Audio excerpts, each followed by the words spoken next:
Hey everybody, and welcome back to the channel. I've got another scrapbook process video for you featuring the International Scrapbook Garden A Rustic Spring kit. I'm going to jump in real quick because I did a lot of mixed media prior to filming this process video because I wasn't exactly sure how it was all going to work out. What you're seeing here is a lot of stuff that I did using some clear gesso and that Prima mica powder in sunny yellow. I kind of had mixed that all together, painted some of these Prima Rustic Elements chicks and eggs to get that lovely yellow color. And then I had also had kind of spritzed that mica powder with some water, and then I had used that to add some kind of shimmer and shine to that Creative Embellishments chipboard egg shape that you had seen earlier. I just kind of wanted to experiment with how that mica powder could be used, because I wasn't sure if I could use it kind of in the same way that I had used some of that Lindy's magic powder that had come in a previous International Scrapbook Garden kit. So it was pretty versatile, and I liked the way that I was able to use it in some different ways, especially with the chipboard and those really cool rustic elements. The rustic embellishments from Prima there. As you can see, I'm now using some of the Shimmer's Inklings. I'm trying to paint some of the eggs that were part of that Prima rustic embellishments set. Not working so great. The color just wasn't really taking to it when I was just adding water to those Inklings. This was the first time that I'd used Inklings. I really love the colors. That was Coral Reef and Steely Blue Eyes. But I think if you're just adding water to it and using it on paper would work really great. But those embellishments really needed a little bit of something extra just to have that color hold to it. So again, I just spritzed the Inklings with water, then added some clear gesso, mixed it together, and used that to paint my little eggs, and just added some more of that color to those little embellishment pieces. And I thought it turned out pretty well. It kind of gave it a nice little light pastel coloring to it. I think if you did a couple more coats, maybe it would have gotten a bit darker, but you know, this is like a springy layout, so I just wanted it to be kind of light and pastel, especially with the rest of the colors that were kind of in the kit. And I did the same thing with the Steely Blue Eyes too, just added water. And I had seen some other people use these Inklings before, and one of the things they said was that you needed to use a lot of water. So if it looks like I'm adding like too much water, I was just going by the amount of water that I had seen other people use with those things. I didn't have trouble mixing the product with water and getting a nice consistency or anything like that. So maybe the amount of water I used actually ended up being good. But again, I also was mixing it with the clear gesso on that little scrap piece of foam there. And it worked out really well. I was really surprised at how well like the color with the clear gesso mixed, and how much you can do with that gesso stuff, man, you guys. It's so awesome. So anyway, so I used the mica powder, the Inklings, and I also used some of the leftovers just to add a little bit of extra to the paper that I was using, because I did have some leftover and I thought, oh, I don't want to just like throw it away. So I added a little bit of mixed media element to the paper, which does end up getting covered by my photo and all my embellishments. But you know, I didn't know it at the time. I just thought I wanted to add in the colors that were going to be on these embellishments to the paper. So yeah, and it was a nice way to kind of add up the leftovers that I had. Anyway, that is the rust paste that came in the fall kit, I believe. And I just broke that out because I wanted to color in, or I wanted to paint the little legs and the beaks of the little chicks. And I chose to use the chicks. I'm pretty sure all the chicks came in the same Prima rustic kit, rustic pack. But I think the eggs might have come in the other one. You get 2 packs in the main kit, I believe. But because I was doing a picture of my daughter seeing real life chickens for the first time, I wanted to take all of the embellishments that had to do with chickens.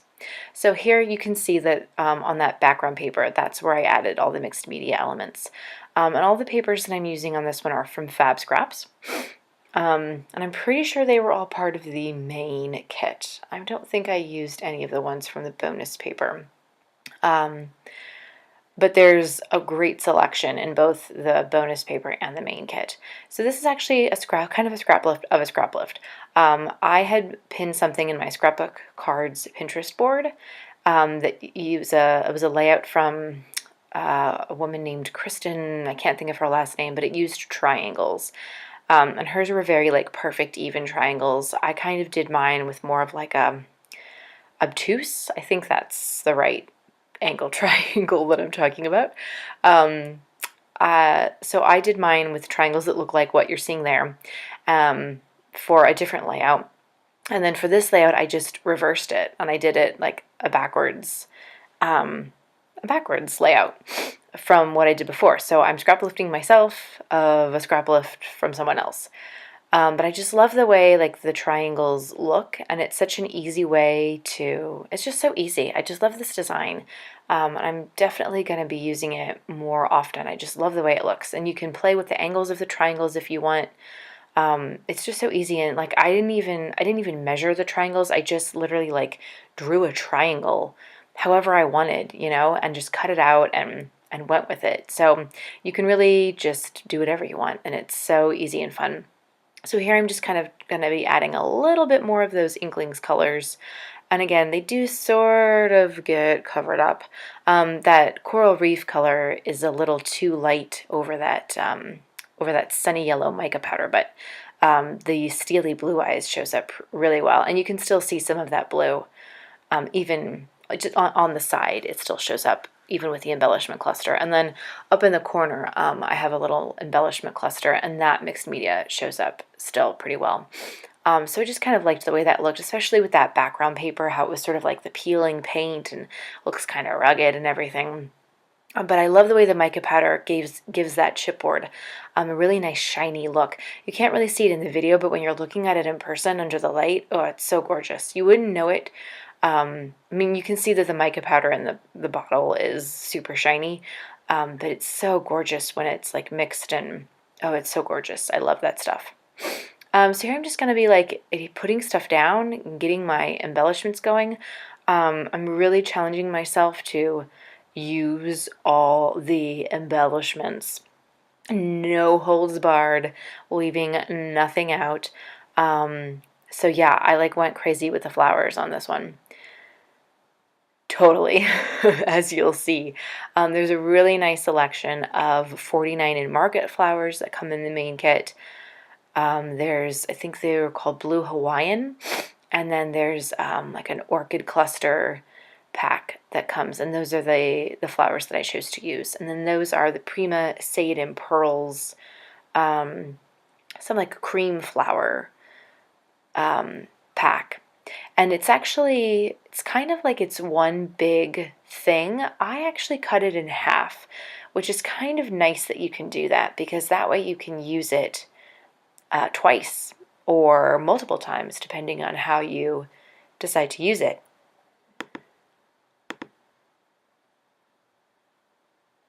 So it's kind of off camera, but I'm just trying to figure out the placement of it and get it not so tangled up in my hands. It's so gorgeous and pretty, and I love that it has the little flowers attached to it, and that it's pearls, and it's like all swirly and pretty. So here I'm just gonna kind of figure out the placement of the flowers. I didn't adhere anything. I just wanted to get the flowers put down. And this could come back to bite you if you're not careful, but it worked out well for me. I will say that. That's the orchid cluster, and those are so gorgeous. It's like I guess it's like a lavender color. It's not like super pink, but it's not purple either. Oh, they're so beautiful. And then you've got those like beautiful leaves, and there was like this you'll see it's like a rod of some sort, and there's a butterfly. Oh my gosh, it's like the most beautiful flower packet ever. I love it. But anyway, so I just wanted to get the placement of everything so I could see where it was going to go. And then I just used my hot glue gun and I kind of just very carefully, and you won't see this in the video, but once I got everything placed, I just very carefully took my hot glue gun and kind of like took the pieces that were on the top and just, you know, got a little bit of glue underneath there and just kind of went back through everything and then hot glued it all down. And it worked out. I didn't have any problems. Sometimes that's not the best way to do things, but so, you know, sometimes I just like to get my embellishments down so I can see where they're all going to go, because I just feel like it's so much easier to work that way. And then, of course, I almost forgot that I had those painted chicks and eggs, and I was like, oh yeah, I have to put those in there too, duh. So here I'm trying to, I really wanted to get some of that pink twine in there, and it just wasn't working. So I said, you know what, I'm not going to mess with it because I have the flowers where I want them. And here I'm like, oh yeah, I have to put the chicks in there because that was the whole point. That was the whole point of this. So I'm going to add a little embellishment cluster up there, which I end up loving, that little mini cluster, and how the little leaf kind of goes off the page. I'm going to do a little snip snip once I get that adhered down, so that it's, you know, it's not hanging off the page there. And then I'm just going to add my little resin pieces there, which are so adorable. The other pack has some rabbits in there too, so I might use those in a separate picture of my daughter meeting the Easter Bunny from this year. And there's so many gorgeous items in just the main kit alone. There are going to be links below where you can purchase your own International Scrapbook Garden Rustic Spring kit. Of course, there's also the Tool Shed kit. This month's kit is called Color Burst, so you know you can also purchase that one too.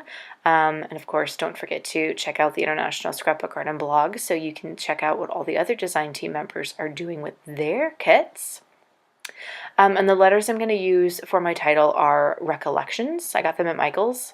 And they were kind of weird. I'm not going to lie. They're like not really totally my style. They're like soft, which is kind of cool. But they were on sale.